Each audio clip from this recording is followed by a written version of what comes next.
సంఘం దేవుని చేత ఎన్నుకోబడిన సంఘము, సంఘ పెద్దలు ఎలా ఉంటారో వీరిని చూస్తే అర్థమవుతుంది.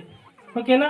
సరే, 2026 సంవత్సరము మన క్రీస్తు సంఘం చనువల్ల గ్రామంలో నూతన సంఘ పెద్దలు, వారి పేర్లు చదువుతాను.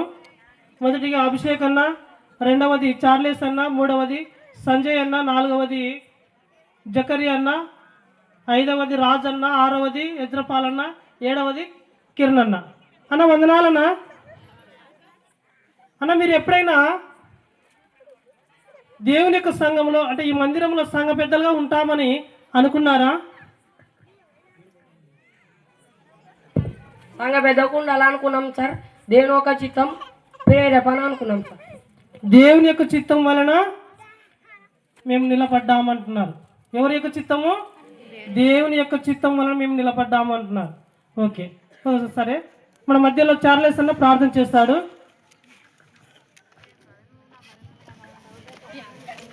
అందరూ కళ్ళు మూసినట్టయితే భారం చేసుకున్నాం. పరలోకమున్న మా తండ్రి, ఏ యోగ్యత లేని నన్ను మా సంఘంలోకి సంఘ పెద్దగా ఎన్నుకున్నందుకు మీకు స్తోత్రం. మా దేశాన్ని, మా రాష్ట్రాన్ని, మా గ్రామాన్ని, మా సంఘాన్ని, ఇక్కడ ఉన్న వాళ్ళందరినీ కాచి కంచె వేసి కాపాడినందుకు మీకు స్తోత్రం.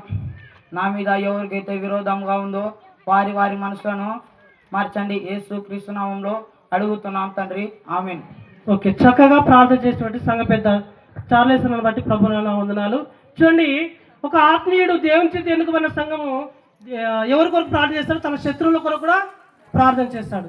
ఇక్కడ మనము మనిషితో ఎన్నుకున్న సంఘం ఏం చేశాడంటే పాట పాడేటప్పుడు నువ్వు వాళ్ళే నేను వాళ్ళే, నువ్వు వాళ్ళే నేను వాళ్ళే, వానికంటే నేను తక్కువనా అనిపోయిన స్కిట్లో చూసాం కదా.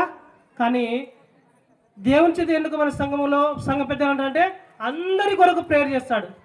తర్వాత మన మధ్యలో ఎజ్రపాలన్న పాట పాడతాడు.